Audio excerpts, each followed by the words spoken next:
The way we consume media is constantly changing, and these changes have a profound impact on advertising and marketing.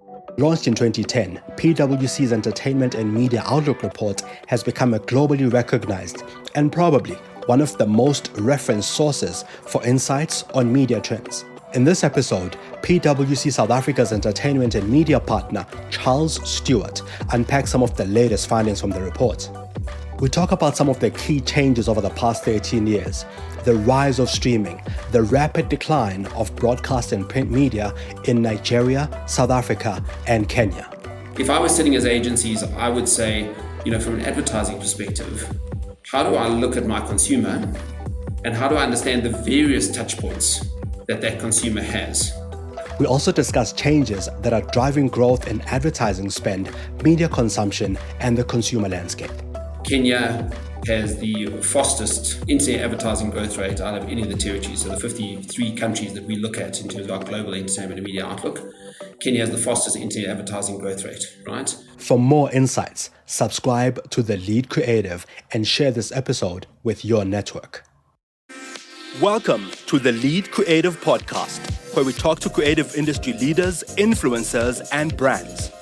We discuss the strategies that influence brand thinking and shape industries. Thought leaders and heads of agencies let us in on some of their thinking and insights. I'm your host, Mongezi Mtati. Enjoy the show and please share and subscribe. Charles, thanks so much for making the time to talk to us about the recently released report, which we'll unpack in a bit. But before we do, I think it's very important to note that it's a very different world today than 13 years ago when the Africa Entertainment and Media Outlook report was first launched. Absolutely. Mongezi, and great to be with you here today. So thanks for the invitation. The world has certainly changed. I've been involved with the report since it launched back in 2010. And for me, I think the biggest thing is that we've seen that the trends are pretty much in line with what we've been sort of expecting over time. But for me, it's the pace of change, which is really, things that we had expected to sort of decline. If we look at things, like the print industry, for example, under a bit of pressure.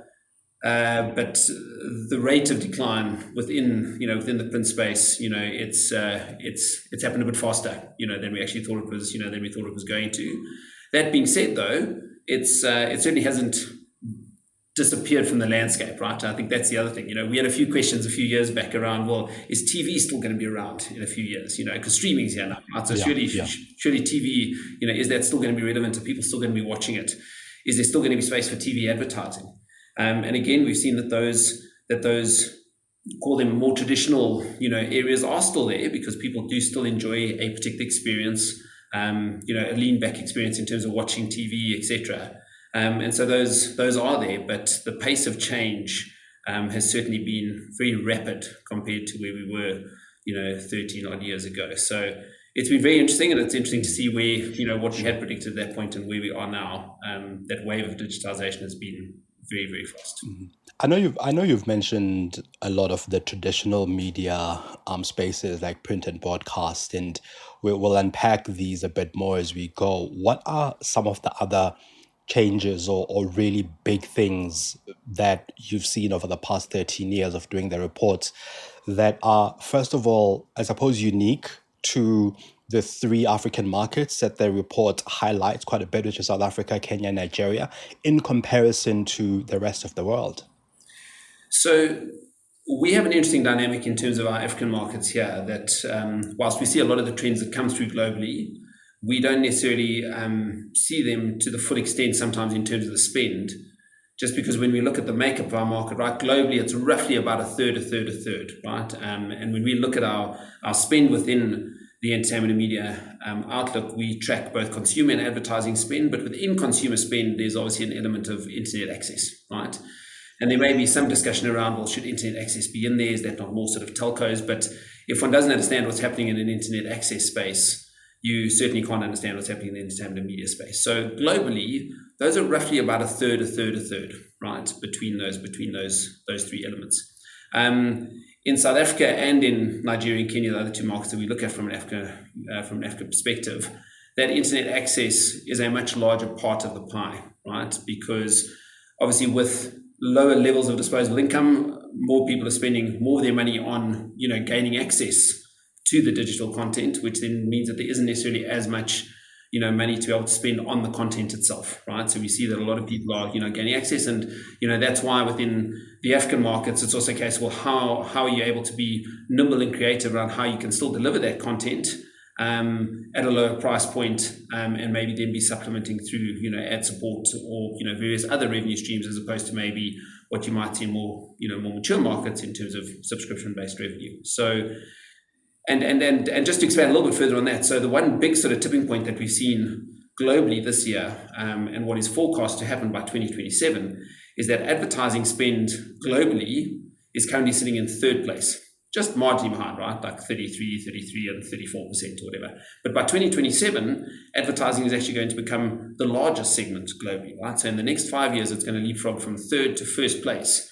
And that's really, I think, when we think about what we've seen in the market, 18 months ago, you didn't have an ad-supported tier Netflix, right? And now you do, right? They've launched the ad-supported Netflix tiers across a number of markets globally. And that's because, cost of living crisis, there's a bit of pressure, obviously, in the, historically, subscription-based model that now, businesses are having to pivot to say, well, where else can we continue to find revenue, given that maybe some of our previous revenue streams, have maybe stagnated a bit. So we are seeing those things come through in the African market as well, but as we say, not necessarily always to the same sort of, degree or pace that we're seeing globally, because we do have some, inherent limitations in terms of how much money people have to necessarily spend, on the content side. Yeah, and I suppose there's also the greater reliance on mobile devices in all three of these markets in comparison to, call it, the global world or other markets that you look at as well. Absolutely. So we are a mobile first, continent, to the extent that we've also seen in some of the areas that we've leapfrogged, some of the elements, or some of the aspects that we've seen come through the development stage, globally. We've actually sort of gone straight into, the mobile space, right? So we're never going to get to a cable TV type, situation here because, one, obviously we've got infrastructure challenges in terms of actually getting that cabling, as we've sort of seen a little bit in terms of our fiber rollout, whilst that can happen in South Africa, with, a slightly more advanced infrastructure base to work off. When you're looking then into other African territories, it's just not a feasible option. So, hence then into your satellite, hence into your, your sort of cellular distributed, platform, that becomes a lot more prevalent. So for many people, it's also a reality that the mobile phone is the device that they have, right? And they'll invest in a very, smart, competent and, technologically advanced mobile device, because that is actually for them, it's their TV screen, it's their phone, it's their computing device, right? For many people within Africa, that is what they rely on. There may be a TV in the household, and it may be watched by many people as well. But for many other people, particularly in respect of digital consumption, that mobile device is what they consume.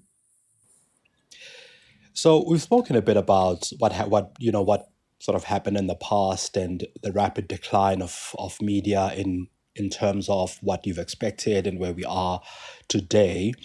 What are some of the key sort of summary findings in 2023, looking ahead to 2027, that I think we can start off with, or that come to mind first? Because I want to unpack specific ones, but what are some of the key or the big ones that kind of come to mind for you? Absolutely. So it is going to be digital that is going to be obviously driving the growth, right? So when we look at the South African market, we are going to add around 54 billion rands worth of spend from 2022, which was the last sort of actual. So over the forecast period, which runs through to 2027, there's going to be about 54 billion rands worth of spend that's going to be added. Around 33 billion of that will be added in the internet access space, and about 10 billion of that will be added in internet advertising. And then there's a fairly sort of even split between OTT, TV, which is still, there is still some growth within the pay TV space, video games, and that's primarily in that casual and social gaming space, And then also in the music, in the music space. And that's obviously the resurgence of live music, as well as the continued strong growth that we see in the music streaming space.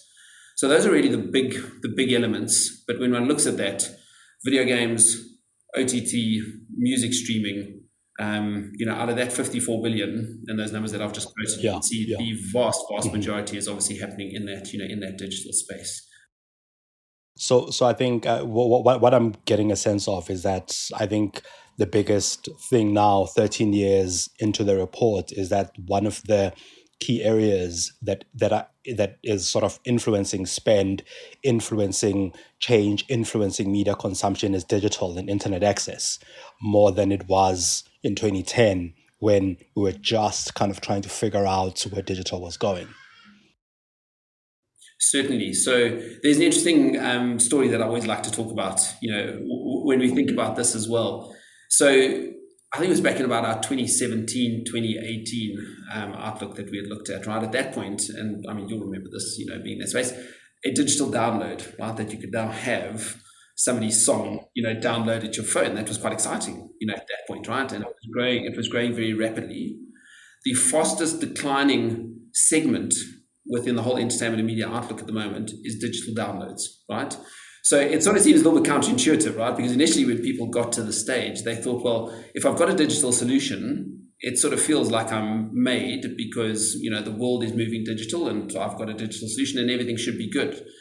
But consumers, and I think this is the point that I wanted to make, right, is we are seeing consumers will constantly evaluate the business model that digital content reaches them by.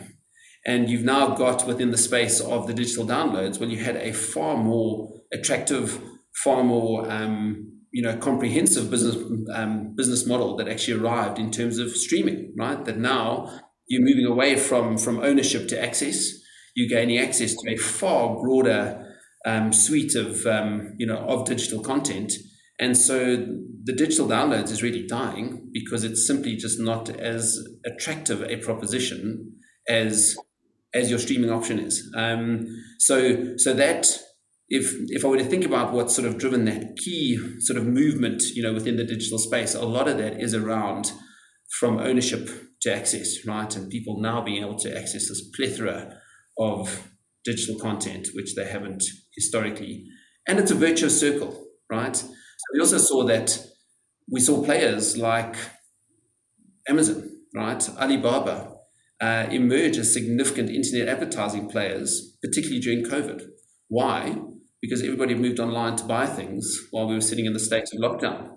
And as you move more people online, you can imagine the ability to maybe track some direct, correlation between an advertisement and somebody actually now going to purchase, on the Amazon site at that point. That became very attractive. Yeah, it increased. Yeah, it increased quite a lot. Absolutely. Yeah. So, and now because you have more people online, so you get more stuff that comes online, and as more stuff comes online, well, then obviously, you just continue to see this growth, which is why we see that, very strong growth from an internet advertising perspective as well. If you're enjoying The Lead Creative, please share this episode with your network and hit follow or subscribe. Enjoy the show. You mentioned the decline of print and broadcast media and the rate of decline, which is sort of unexpected in comparison to what the report was showing when it was first launched. Looking at this decline now, what changes have you seen in advertising spend, and what are some of the predictions that come as a result of the research looking towards the future in terms of just how spend is going to change there in the sort of short to midterm as we look forward? Because I know you mentioned the results, or at least the predictions for 2027, but how are things changing in the next year, the next 2 years leading up to 2027 in terms of advertising spend on these platforms?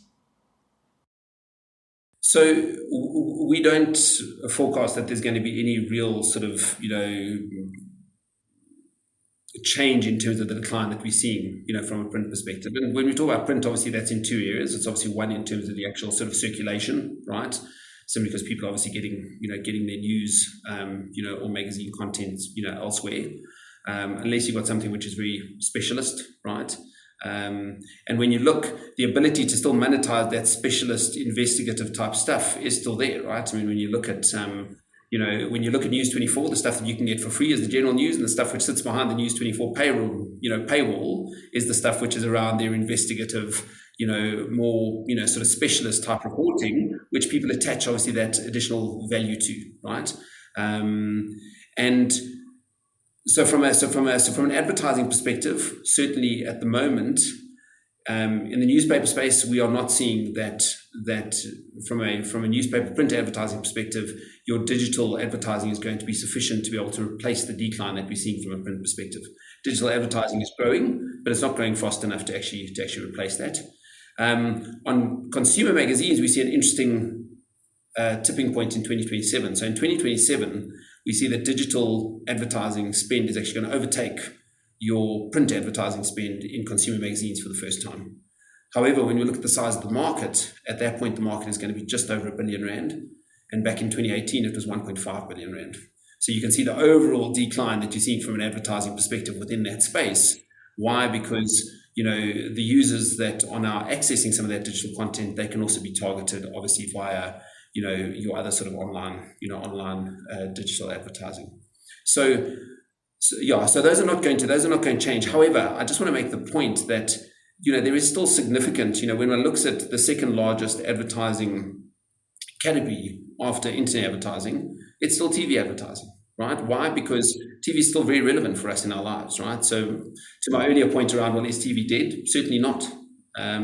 People enjoy that lean back. They enjoy the community aspect. Yes, they may be accessing the normal sort of TV screen and looking at other content on a second screen, and maybe even some further content on a third screen. But the TV is still part of, their day-to-day life, and that's why we still see, some growth even, in the TV consumption spend. So if I was sitting as agencies, I would say, from an advertising perspective, how do I look at my consumer, and how do I understand the various touch points that consumer has, right? Because I think from an advertising perspective, we've also got swept up sometimes to say, well, my consumers are just doing everything in the digital space, so I'm only going to advertise in the digital space. And that's also not true, right? There's still value in radio. There's value in billboards. There's value in TV. So how do you look at that ecosystem of touch points that you have with the consumer, taking into account that, yes, there is a shifting in behaviors, but how do you still make sure that you have that, those continued touch points in the various aspects that the consumer interacts in, and how do you then leverage the technology, right? So you've also got billboards, you've got smart billboards now, right? We've got NFT type technology, and where you can now interact with that consumer as they actually engage with your billboard, right? So it's not giving up on the billboard, but maybe having a slightly different approach to how you actually interact with your consumer as they consume their content and their advertising on the billboard. Yeah, just something that I want us to kind of unpack more in terms of this, decline and the changes that are happening in the print and broadcast space. How are the sort of three African markets different? South Africa, Kenya, and Nigeria in terms of their, I suppose you mentioned access. One, their access to some of the media that they consume, and also how is this decline in, call it, traditional media different across these markets, because that also affects, I suppose, advertising and marketing and where budget goes. Absolutely. So, I mean, one of the things that we look at, in terms of our outlook is obviously the level of connectivity within the markets, right? So Kenya has the fastest internet advertising growth rate out of any of the territories. So the 53 countries that we look at in terms of our global entertainment and media outlook, Kenya has the fastest internet advertising growth rate, right? Part of that is also driven by the fact that it's coming off obviously a bit of a lower base relative to other, obviously more mature markets. So typically you can then obviously get faster growth, but also they've got a lot of growth still to happen in the, internet penetration market within the mobile space. So obviously as you're putting more and more people into that space and they are consuming more and more digital content, well, obviously then the ad dollars are going to follow obviously those eyeballs that are now finding, themselves more and more online. So that's one of the differences. If I compare that to South Africa, so Kenya's scheduled to grow at around 19.5% in the internet advertising space. South Africa will grow at around 7.4%. but we're a much more mature market. We obviously have a lot more spend already within that space. Nigeria is in between the two of us. The one other sort of difference that I'd like to highlight, between them, so they are all consistent in terms of its internet advertising first, followed by TV, right? The other aspect that we have within Kenya specifically, and you'll probably know this as well, is the radio advertising space within Kenya is particularly strong, right? Kenya has a very vibrant, very strong radio advertising market. So it is in third place, but it's almost the same as TV, right? Whereas in South Africa and in Nigeria, there is a bit of a gap between, the spend that is happening in the TV space relative to radio. So using this sort of Kenya example, or at least the research findings around Kenyan radio advertising, wouldn't you say that South Africa was there? Because South Africa used to also have a very strong radio advertising space as well. In fact, in some ways, on the creative side of things, we still are, when you look at, I suppose, the awards shows and what happens there. But what I kind of want to kind of stick with is this idea around what are you seeing in terms of, or at least predicting in terms of that growth in radio advertising, especially in Kenya, seeing as South Africa at some point was also strong in sort of radio advertising. Like, how are you predicting that growth will start seeing decline, because more and more people are becoming connected, right? Yes, absolutely. So from a South African perspective, we do see growth still in the radio space, right? But we don't actually see, in terms of our forecast, we don't see radio within South Africa actually recovering to its historic 2019 level, right? So we see radio by 2027 getting back to about 4 billion rand. So it's still, again, significant. And for me, it's still a very relevant, very credible part of any advertising campaign, right? Because it obviously allows a different connection, with your users, and your consumers compared to other mediums. So we don't see it getting back to 2019, but we do see, some sort of steady growth, right? I think we've got it predicted around 2.5%, through to 2027. And obviously, again, there for companies, within the space, it's going to be, well, how do I continue to take the still substantial amount of money that is earned from radio advertising, but figure out how, we see much stronger growth, for example, within the podcast advertising space, right? So podcasting is scheduled, to go from around 157 million up to 232 million. So that's far more attractive, right? So that's about an 8.2% growth rate. But, 2027, it's only 232 million compared to 4 billion from a radio perspective, right? But how do you take that growth and, how do you take that existing money and, and channel it into a higher growth medium? In Kenya, obviously, it's growing a bit faster. Because it does, as I say, it does have this, this historic, sort of strength around it. So certainly it is growing faster than that, than that 2.5%. But in time, I think they are going to face similar, sort of challenges to what we are seeing here, because as the market matures and as you have more spend happening within that digital space, marketing budgets are obviously not infinite, right? So marketers and and advertisers are going to constantly be evaluating exactly how they split that basket between the various advertising options that they have. Just coming back to podcast advertising and podcasting, I know that, again, during COVID, a lot more podcasts were launched and a lot of people started getting into the space. I mean, we launched our podcast during that time as well. What have you been seeing in terms of the growth in podcast advertising? And again, I want to not just, make it more sort of generic across the African markets, but look at some of the specifics in all the three markets, if we can, because that I'm finding that to be interesting, because again, it's not as, call it, generic in some instances as radio, for instance, is. Like, you have a handful of really big radio stations that serve a certain kind of content, but with podcasts, there's a bit of a long tail. So what have you been seeing in terms of, I suppose, the growth coming out of COVID and looking ahead to 2027 in terms of the growth in sort of the various markets? Yeah, so first of all, podcast advertising and the growth that we've seen, right? So in South Africa in 2022, it was up 16.4% relative to 2021, right? And part of the growth that we've seen within the podcast advertising is podcasts generally have very sticky listeners, right? If we think about radio, you'll have it in the background, and yes, it's certainly part of your day and you've got it in the car, whatever, but, you'll engage and disengage with it obviously quite frequently throughout the day. Generally, when somebody wants to, tune in to Mongezi's, the Lead Creative podcast, they've tuned in because they've made a conscious decision that they like what you talk about and they want to listen to you. Yeah, and you've just created our ad, just by the way. There we go. But they're sticky listeners because you've actually got an access to that particular piece of content, right? And I think the stat, and you may know this better than me as well, but podcast listeners, more than 80%, right? Around 80% listen to the entire podcast. Right, so that's real engagement, right? In terms of users, and that's something which is certainly continuing to drive the advertising revenue. And as I say, there's growth, but it's still has a lot of critical mass, but it fits in as well very strongly with the access versus ownership, right? Radio is radio at that particular point in time, and live aspects certainly continue to draw audiences, right? So, a lot of people saying, well, are we ever going to get back to live concerts? What's live sport going to be like? Are people going to get back to cinemas?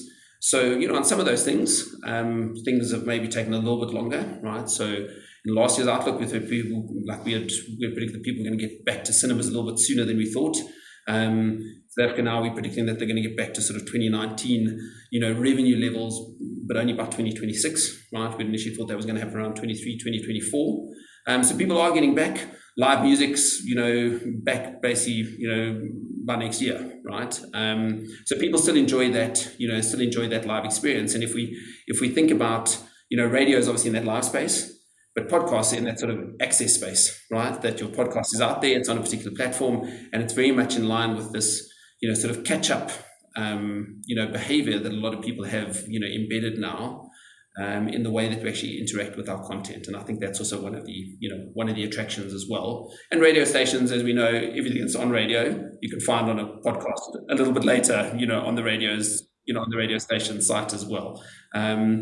From a growth perspective, I guess you had just asked about in some of the other territories. So from a podcast advertising, it's really small in the other. So we don't, in respect to some of the data, we don't. It's not always available, right, in all of the markets, right? So Kenya, for example, we don't actually have available sort of podcast advertising data. From a Nigeria perspective, it is growing. It's currently sitting at around $1 million, $2 million. It's forecast to move to about $3 million, but that's still a fraction, right, of obviously of what we're seeing from an overall sort of radio space within Nigeria, which is sitting at around $42 million. So it's growing. But off a really small base, right? It doesn't yet have, I suppose, a little bit of the critical mass that we are seeing from an SA perspective. Okay. No, I think that's that's great to know, especially just looking at where sort of spend is going and how it's being spread from traditional to other platforms. And I suppose as podcasts grow and as more and more brands warm up to them, it's likely that the spend will also grow as well there. Was the rapid rise of streaming that we are seeing in South Africa, Nigeria, and Kenya predictable? Because again, I mean, you spoke about the predictions around the decline of traditional media. Did you foresee that streaming would become this popular in these markets so quickly? Yeah, so it's interesting. I mean, streaming is our fastest growing segment in South Africa in terms of our forecast period now, right? It's a forecast to grow at around 12%. Obviously, there's some sub-segments, within some of the other categories, but as an overall sort of category, streaming is the fastest growing. Which maybe that is a little bit unexpected, right? However, when we start to unpack some of the things that we are seeing around the globe, I was interested, for example, that Netflix didn't launch an ad-supported tier in South Africa, right? Because I would have thought, well, ad-supported tier would make sense, right? And I would have thought it would have made sense in every sort of more developing market, because one of the challenges that we have, based on that disposable income that I spoke about earlier, is that people will pay for access but don't necessarily have the remaining disposable income to spend on the content, so they'll find the content in some other way. So I would have thought, and one of the attractions, obviously, of having an ad-supported tier is that, well, I'm now not dealing with you, Mongezi, as the individual. I'm now dealing with the advertiser, which is a much smaller population for me to actually gather my money from, right? As opposed to dealing with, millions of individual subscribers. So I was quite surprised, but there is still growth in the subscription space within Africa, because there are people who obviously, are doing well. Yes, there's cost of living crisis, but you've also got people who also may be pivoting, right, from maybe other, more traditional, more expensive options to say, well, actually, I'm happy just to have, a streaming option at a cheaper price, and I'm happy to subscribe to it. So when I look at some of those dynamics, and what's happened, obviously, COVID was very good for streaming, right? When you then look at the cost of living crisis, it actually also helps with streaming, because many of those streaming options are cheaper than maybe some of your other traditional options. So when I then look at all those factors, as well as the fact that there is this increasing reliance that's now happening on advertising, given that maybe some of the other subscription-based options are under pressure, when I then take all of those factors into account, then I think that sort of fastest growth, in the streaming space does make sense, right? And so that 12% will see streaming ads, around 3.3 billion rand, right, over the forecast period. The fastest growing element within that is ad supported, right, video on demand, and that's probably the most common question that people speak to me about, is around, what are your thoughts, what are your predictions around ad supported video on demand? And it's highly topical, because companies are having to figure out where they sort of reach that happy medium in terms of a hybrid subscription versus advertising business model. If you're enjoying The Lead Creative, please share this episode with your network and hit follow or subscribe. Enjoy the show. Are you able to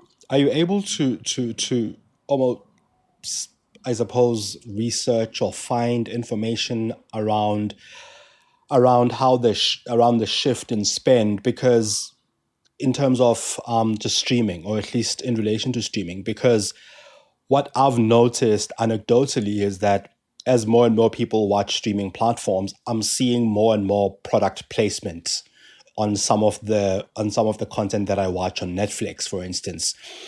Is there any research, or are there any thoughts around how that's going to change or increase? Because to your point, some people will want an ad-supported sort of streaming subscription.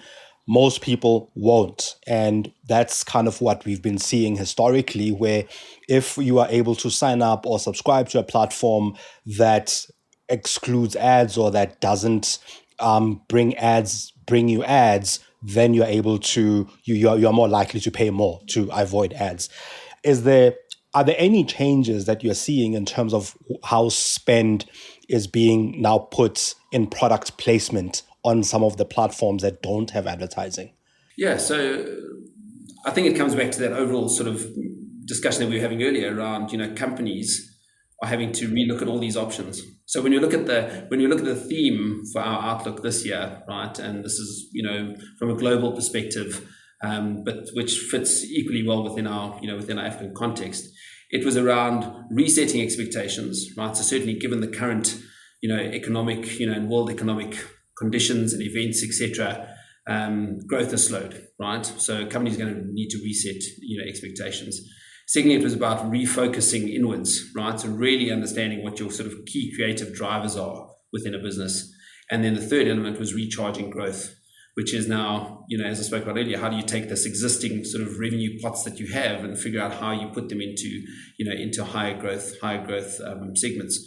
So even in a subscription, based model, those companies, as we saw, Netflix pivoted. Why? Because Netflix wasn't doing so well, right? They were under massive financial pressure. So Netflix needed to decide, well, how do we actually arrest this, right? How do we actually get to the point that we can pivot our business model, given that we're seeing stagnation? How do we pivot into saying, well, actually advertising is still, attractive to some consumers who want to add, who want to access the content, and they're happy to consume those ads.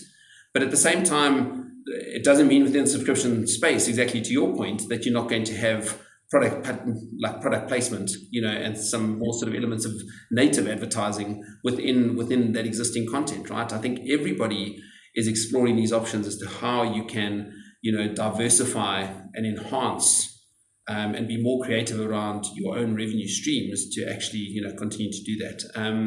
I think it ties in as well a little bit, right? I mean, you and I were obviously sitting on that panel a little while ago with Level Line, right? We were talking a little bit about influencers, right? Now, if we think, clever product placement within content sort of adds a personal element to it as well, right? In terms of that particular product placement as well. So I think people are also looking to say, well, we can actually have a subtle influencer type approach then within that content as well. So I think it's driven from commercial. It's also driven in terms of trying to be creative from an advertising perspective as well.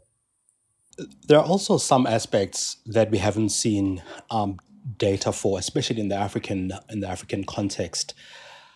How have platforms like the metaverse, or how has the metaverse, or even threads in African markets changed the game or changed anything at all? Because looking at what the metaverse has been in South Africa, seems to have been a bit of a flash in the pan. So has threads in some ways. I have, however, seen brands that have had ads and I think products and placements in the metaverse. How has this sort of changed the scene or affected things positively or negatively in the African context? Yeah, so the metaverse is an interesting one. And we've been tracking the metaverse now in the last two publications, right? So this was our second instance of that. And together with the metaverse, we were looking at actual sort of spend from an NFT perspective. Now, if we think about NFTs, and that concept of having, unique digital ownership, right, around those NFTs, there was a lot of hype around this, right? If we think about people owning, and there were some huge amounts of money that were paid, for art pieces. I'm thinking of that Beeple, art piece that I think it was like millions and millions of dollars, right? And people have owned various bits of digital content. We've seen now recently in a Sotheby's auction, trying to actually auction off some of those NFT pieces, more than 60%.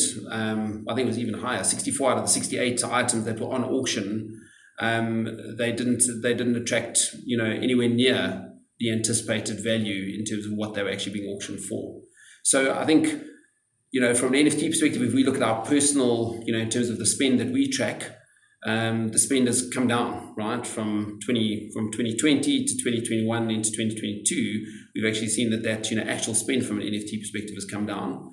We're not 100% sure exactly where that's going to end up, right? So I mean, if you look at our predictions, we have sort of a core base where we do anticipate that there is going to be some growth, and then both an upside and a downside. And part of that is around NFT is obviously a bit of an enabler in the metaverse space, but the metaverse is also going to be an enabler within the NFT space, right? So it's a bit of a chicken and an egg. A little bit of what we've seen, for example, in the virtual reality, space as well, right? You've obviously got companies that have done a lot, with your VR goggles. Do you see that real sort of development in the tech and the hardware space before you get the applicable content, or does the content follow the hardware, etc.? I think we're really going to have to watch quite carefully, over the coming years as to exactly where the metaverse does end up. There's been some pain, right, within the metaverse. If we look at some of the results coming out of some of the big players, globally. Meta Reality Labs lost around $14 billion in 2022.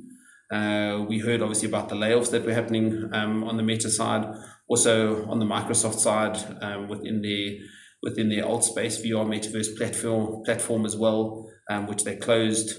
So I don't think it's all plain sailing, to your point, right? I think there are applications to it, certainly.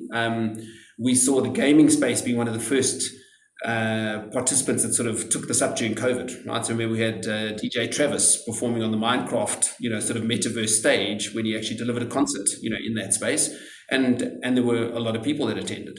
So you can certainly see the potential applications, but again, people are going to vote with their feet, like we've seen with digital downloads, and is that experience credible enough?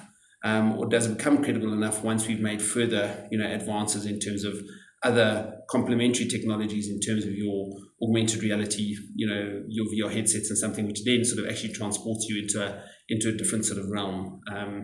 I think the sports space is going to be quite active in this, in this area as well, right? Is there going to be the ability in a smart stadium at some point in the future to be attending virtually, but you actually get an experience which almost suggests that you're closer than the people sitting on the stands, right? So I think it's a very interesting space to watch over the coming years, but we're not seeing that sort of definitive growth, at the moment in terms of our forecasts.